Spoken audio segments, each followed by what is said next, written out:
जातक कथा रूरू मृग। एक समय की बात है जब एक रूरू मृग हुआ करते थे। इस मृग का रंग सोने की तरह, बाल रेशमी मखमल से भी अधिक मुलायम और आंखें आसमानी रंग की होती थी। रूरू मृग किसी के भी मन को मोह लेता था। यह मृग अधिक सुंदर और विवेकशील था और मनुष्य की तरह बात कर सकता था। रूरू मृग अच्छी तरह जानता था कि मनुष्य एक लोभी प्राणी है, फिर भी वह मनुष्य के प्रति करुणा का भाव रखता था।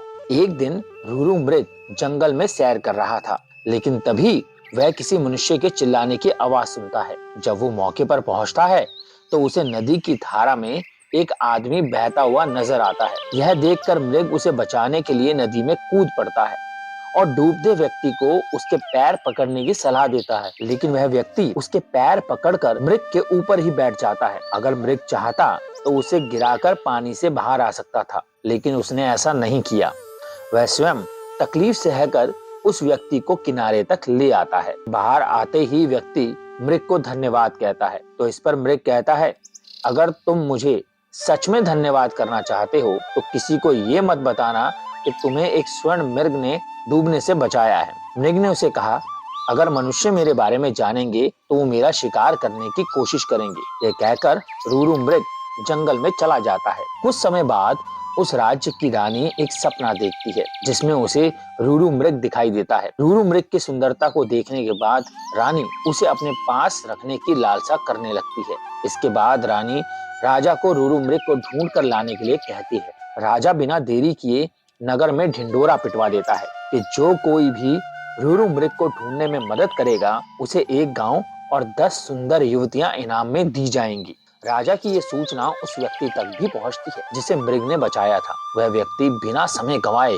राजा के दरबार में पहुंच जाता है और रूरू मृग के बारे में राजा को बताता है। राजा और सिपाही सहित वह व्यक्ति जंगल की ओर चल पड़ता है। जंगल में पहुंचने के बाद राजा के सिपाही मृग के निवास स्थान को चारों तरफ से घेर लेते हैं। जब राजा मृग को देखता है तो खुशी से फूला नहीं समाता, क्योंकि वह मृग बिल्कुल वैसा ही था जैसा रानी ने बताया था। मृग चारों ओर से सिपाही से घिरा हुआ था और राजा उस पर बाण साधे हुए था, लेकिन तभी मृग राजा से मनुष्य की भाषा में कहता है, हे राजन, तुम मुझे मार देना, लेकिन पहले मैं ये जानना चाहता हूँ कि तुम्हें मेरी जगह का रास्ता किसने बताया।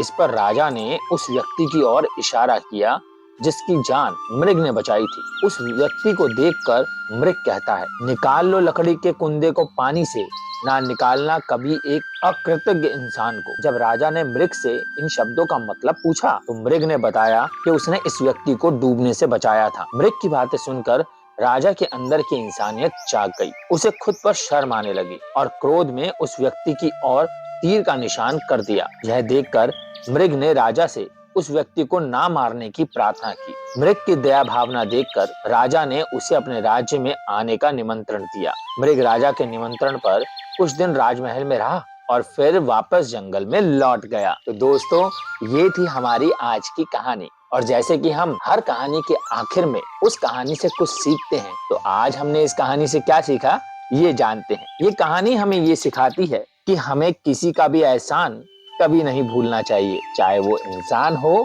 या जानवर।